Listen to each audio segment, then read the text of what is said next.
It was the luckiest call of them all. When 88-year-old great-grandmother Lenore answered her phone, she was blessed it was Kirsten on the other end, because the cool-headed nurse quickly realised something wasn't right and saved Lenore's life.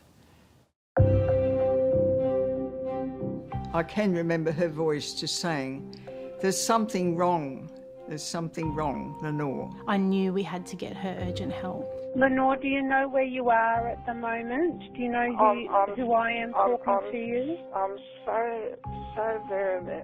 I'm a little bit worried, Lenore, because you're not really finding your words. I got the phone call and quite literally raced down here. I'm going to stay with you on the phone. Thank you. I'm going to stay with you and make sure that you get the ambulance arrives for you and you get the help that you need, Yes, okay? Thank you. If you believe in guardian angels, it's fair to say Lenore's got one. It was a normal morning, and I have to say there was no warning whatsoever, not a headache, nothing to pre-warn me. After a spell in hospital with some heart trouble, Lenore was at home in her retirement village at Benora Point in northern New South Wales when she received a follow-up call from Bupa telehealth nurse Kirsten. So far, so good, and I'm just trying not to be too reckless and take it quietly. Yeah, that's right. That's right. What do you remember about that phone call? Us were having a lovely chat, but it didn't last very long. My voice just went a little bit strange, and then I found it was really, really difficult to talk. I'm fairly good to take care of everything, I think.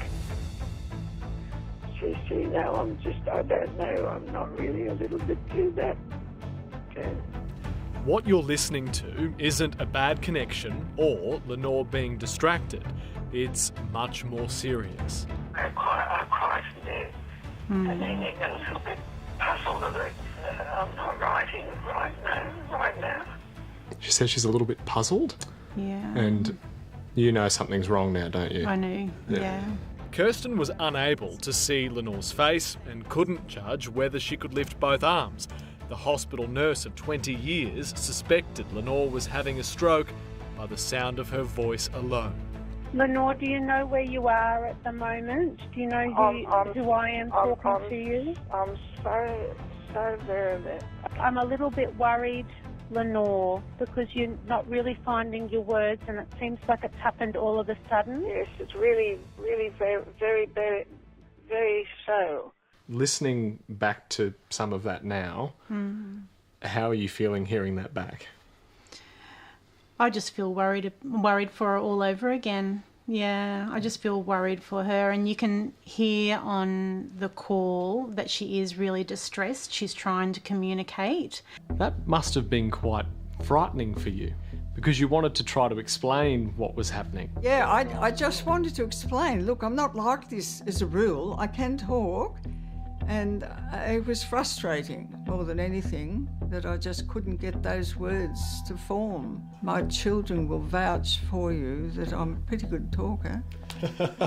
Lenore's children also know this isn't the first time she had experienced these sorts of symptoms.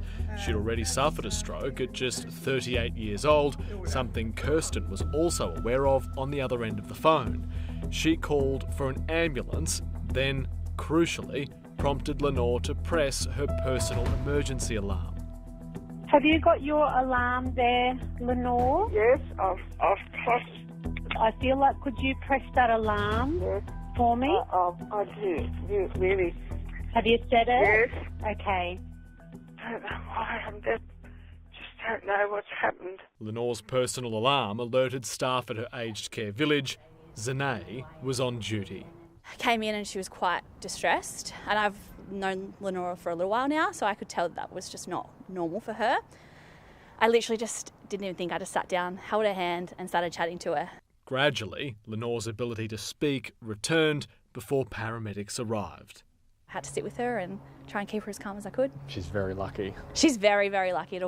Everything worked out for her on the day. When Lenore got to hospital, an MRI revealed she had in fact had another stroke. She was treated and recovered, but she and her family know things could have been much worse if not for the phone call she was on at the time. How fortunate do you think you are that you happened to be on the phone to a nurse when you had the stroke? Absolutely blessed, 100% blessed, because the chances of that happening to anybody would be one in a million, wouldn't it?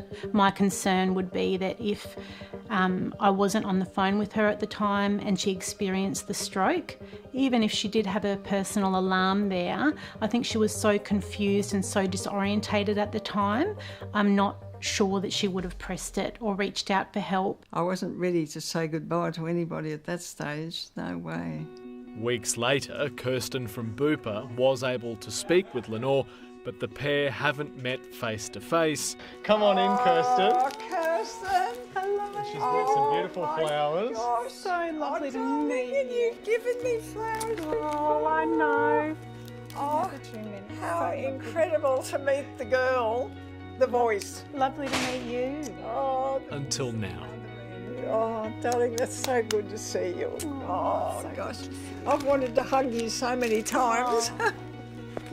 Oh, that was just such a special moment in our lives, wasn't it? It was. I'm Because- so grateful that you came through it so well. Yeah, I think I have anyway. I'm still zany as I ever was. You look fabulous. You look fabulous. Yeah. So nice to see you, and nice to see your little place as well. Oh, thank you. Thank you. I've heard so much about it on the phone. It's a mini house. Yeah, You only have beautiful. mini strokes, you see, if you live in a mini house. Clearly back to her usual witty self, Lenore is also very grateful. I wouldn't be here as bright and breezy as I think I am if it hadn't been for you. Thank you very much. We're very lucky we're both there. Yeah, and it was just meant to be. So we're bound to each other now for life. You realise that, don't you? Yeah. We are. Yes, I absolutely. can never leave, can I? You don't get much luckier than that, do you? Kirsten, you're a lifesaver, and Lenore, you remind us we should all check in on our loved ones a little more often.